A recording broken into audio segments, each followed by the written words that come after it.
Bien, tercer intento de grabar el video. Es un poco complicado porque, bueno, estoy acá en la universidad, o sea, grabar es un poco complicado, ¿no? Vamos a intentarlo. Vamos a trabajar ahora el laboratorio de Denis, el primer trabajo. Entonces, el primer trabajo es sobre esto, transferencias orbitales. Pero para eso necesitamos la parte teórica. Entonces, eso ya lo vimos, ¿cierto? Esta es la ecuación de fuerza viva. Y necesitamos ver el Hoffman, la transferencia Hoffman. Entonces vamos a llegar a esto, pero para esto tenemos que revisar justamente la presentación que está en la primera parte de todas estas presentaciones, en la parte final y en la segunda parte. Creo que está en toda la segunda parte. Bien, entonces acá vamos a hablar de lo que son cambio de órbitas, sobre todo de lo que son órbitas coplanares. Entonces acá te habla un poquito de eso, ¿ok? Y acá te habla de la fórmula de Charles-Koppel. Entonces, esto es un análisis aparte, que igual es un análisis extenso. De hecho, llegar a la fórmula tampoco no es tan complicada, pero eso tiene muchas repercusiones. Esto yo lo vi en otro curso, entonces eso también lo vamos a explicar, porque hay que explicarlo a detalle. Tiene muchas cosas, pero básicamente es una relación entre, digamos, el cambio de velocidad que vas a obtener con el impulso relacionado con las masas, la masa inicial y la masa final. La masa final es la inicial menos la combustible, ¿cierto? Bien, eso lo dejamos para después porque tiene mucho análisis. Entonces, vayamos acá al 7. Y acá ya viene un poquito de ese análisis que tenemos que hacer. Imagínate que estás en la órbita circular, en la rojita, en ambos casos. Solamente que ahora queremos cambiar de órbita, irnos a otra órbita más grande. Entonces, ¿qué tenemos que hacer? Bueno, como esta es circular, podemos aplicar un impulso en cualquier parte. No hay diferencia. Aplicamos en este punto. Este punto, tú tienes la velocidad, dice acá velocidad Krugagol, o sea, circular, en ruso. Y acá le vas a aplicar un impulso, lo que va a hacer es que gane energía y la trayectoria se haga más grande. Cierto, eso va a ocurrir. Este punto, donde tú le aplicas el impulso, se va a convertir en su pirigí, su perigeo, si esto fuera la Tierra. Y esto vendría a ser su apogeo. ¿Y qué pasa si estás en una órbita grande, no? Acá dice Nachala órbita, o sea, la grande, y quieres llegar al final. Kanich Naya órbita, la órbita final. Entonces, acá tienes que hacer al revés. En vez de aplicarle un impulso en la dirección, tienes que frenar, aplicar un impulso acá, de forma que este punto se convierta en su apogeo. Ahora uno se preguntará, pero ¿por qué apogeo? ¿Por qué no perigeo? Y ese apogeo. Creo que acá no hay problema, ¿cierto? Pero acá se puede ver un poco de confusión. Y la razón es que nosotros vamos a hacer intencionalmente que esto ocurra, porque siempre en el apogeo es donde podemos aprovechar mejor la eficiencia energética. Ya eso lo vamos a ver luego. Bien, vamos a llegar a estas fórmulas porque estas son las que nos van a servir para realizar el laboratorio, para entender mejor. Partimos de la ecuación de la integral de energía. ¿Te acuerdas de la integral de energía? Es esto. Pero pasa que en este punto, bueno, en cualquier punto, son iguales, ¿cierto? Esto es constante. Entonces justo estaba revisando y está en esta parte del video. Esta es la integral de energía, que está escrita de otra manera. Si multiplicamos todo por 2, es lo que tenemos acá. Y esto es de la integral de área, ¿cierto? Entonces, ¿qué se cumple? Que la velocidad por la distancia al foco tiene que conservarse, ¿sí? La integral de área. Entonces, obviamente, ¿qué va a pasar en el apogeo, por ejemplo? En el apogeo su radio es más grande, por lo tanto su velocidad tiene que ser menor para que compense, para que sea caso similar en el perigeo. El radio es más pequeño, pero la velocidad es más grande. ¿Okay? Entonces siempre en el perigeo donde tenemos la máxima velocidad y en el apogeo donde tenemos la mínima velocidad. Entonces yo pregunto, si tú quisieras hacer un cambio de órbita, ¿dónde te conviene aprovechar eso? ¿En el perigeo o en el apogeo? Obviamente en el apogeo, porque acá tenemos menos velocidad para jugarla, ya sea para acelerarlo o para frenarlo. Acá es donde nos conviene, en el apogeo. Por eso es que acá este punto se convierte en mi apogeo. ¿Ok? Entonces, de estos dos, si nosotros resolvemos esta ecuación, que es bastante sencilla, llegamos a esto. Sí, se compone y tienes que la velocidad en el perigeo es esto, o la velocidad en el apogeo es esto, donde básicamente dependemos de los radios o de las distancias del apogeo y el perigeo, solamente de eso, ¿sí? Con esas ecuaciones que ya conocemos. Si nosotros analizamos el impulso o el cambio de velocidad, por ejemplo, en este caso, este impulso va a ser la final menos la inicial, ¿cierto?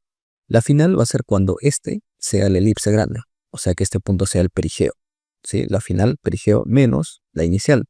Pero la inicial es cuando era circular, velocidad Krugagol, aquí está, y nos sale esto de acá. Si nosotros analizamos este otro caso, cuando vamos de una órbita más grande a una pequeña, y en este otro caso, el impulso se mide de otra manera, ¿ok? Sería al revés, ¿sí? Simplemente es por la dirección de los vectores. Pero al final digamos algo así. Entonces acá hay que tener cuidado con los ciclos. Pero eso lo vamos a analizar de hecho a detalle en el informe. Pero básicamente es este cambio que hay que tener si se va de una órbita menor a una mayor o de una mayor a una menor. Solamente hay que tener ese cuidado.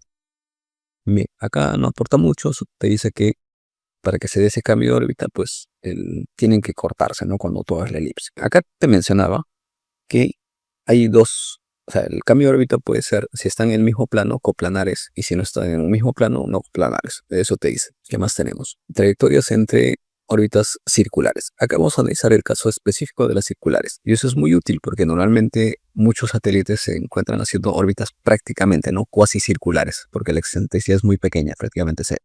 Entonces esta teoría va. ¿Y por qué no lo analizamos así? Obviamente porque es más sencillo de ver. ¿Cómo va a ser acá? Vamos a suponer que vamos en una órbita menor o una mayor. Entonces, en este punto aplicamos el impulso y se va a generar este elipse. Pero ¿qué va a pasar acá cuando lleguemos a este punto? Y justamente tenemos que calcular de forma que este elipse que nosotros generemos con este delta de impulso llegue exactamente con este punto en su apogeo a la segunda órbita. Eso tenemos que lograr. ¿Y acá qué tiene que pasar? Pues tengo que frenarlo o acelerarlo. Esa es la pregunta. Tendría que acelerarlo, ¿sí? Si yo no le hago nada acá, va a seguir completando su elipse y se va a quedar haciendo esta trayectoria elíptica, ¿sí? Pero si yo necesito que esto se quede en una órbita más grande, tengo que acelerarlo, darle más energía para que no se vuelva, se abra y se quede haciendo esto. ¿Cómo conseguimos que sea circular? Justamente para eso está la matemática, ¿ok? Entonces, eso es lo importante, lo principal. Entonces, acá inicialmente tú tenías este RC, radio inicial, pero en la elipse intermedia, que es justamente la trayectoria que vamos a analizar, este R0 se convierte en el radio de Piri, ¿sí? del periasa, del perigeo. Y este RA, que es radio del apogeo para el elipse, viene a ser el radio final RK, Kanichinui, o sea, final, de la otra, de la circular negra, de la grande. Eso se tiene que entender. Entonces, ¿cómo calculamos el impulso inicial? ¿Cómo calculamos el impulso final? Pues bastante sencillo, ¿no? Esto ya lo analizamos. Es lo mismo que ya vimos. Si nosotros vemos algo acá y aquí está. Es este mismo. Creo que es el mismo caso. Y en el segundo caso es parecido. Porque si tú ves, lo que tengo, este delta inicial sería, si tú ves acá, yo tengo que acelerarlo, ¿sí? Entonces necesito hacer la final menos la inicial. Pero la final es Krugagol. Krugagol es esta, solamente raíz de mu sobre r. ¿Sí? La final menos y la inicial, que ya la conocemos, que es acá. Y en el impulso inicial, pues sería la final, o la final es, en este caso, es la de la elipse. En el caso de la elipse es toda esta cosa, menos la inicial. Y la inicial es esta, la Krugagol. ¿Okay? Creo que es bastante sencillo esta parte, no nos compliquemos. No le doy unas vueltas. Entonces ya tenemos acá los impulsos. Ahora, acá viene la otra parte, ¿no? El tiempo de vuelo. ¿Cómo calculamos el tiempo de vuelo? Eso también es bastante sencillo. Si nosotros recordamos la fórmula de Kepler de los tiempos, podemos hacer que el tiempo sea la mitad del periodo, porque efectivamente, si nosotros hacemos acá todo la elipse, todo esto sería un periodo, pero acá solamente estamos aprovechando media elipse, por lo tanto sería medio periodo. ¿Ok? La fórmula es esto, eso ya es conocido, porque al final R inicial, R final entre 2, eso te da el semieje. Y efectivamente, si tú te acuerdas, es el semieje, raíz cuadrada, algo así. Ya por ahí voy a poner la fórmula. Entonces finalmente tenemos el impulso inicial, tenemos el impulso final y tenemos el tiempo. De esta manera, si nosotros computamos esto, vamos a poder hacer el cambio de trayectoria de este de acá a este de acá.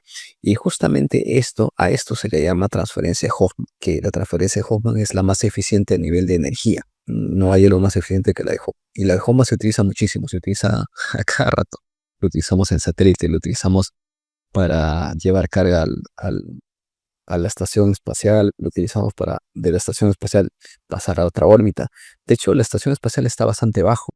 O sea, está en una órbita LEOS, que se dice, no, low, bastante bajo. Pero tenemos satélites que están más altos. Entonces, acá hay todo un análisis de costo energético, porque uno podría pensar, ¿por qué es que siempre tenemos que llevar primero a una órbita baja? Porque, por ejemplo, para cuando se va a pasar a la Luna o sobre otra parte, siempre nosotros buscamos una órbita baja y recién después de eso hacemos transferencias de órbita. Una de esas es justamente transferencia Hoffman. ¿Por qué? Porque a nivel de costo energético es más caro llevar una carga más arriba. Esto es un poquito intuitivo, que de repente lo analizamos luego, pero sí se demuestra eso.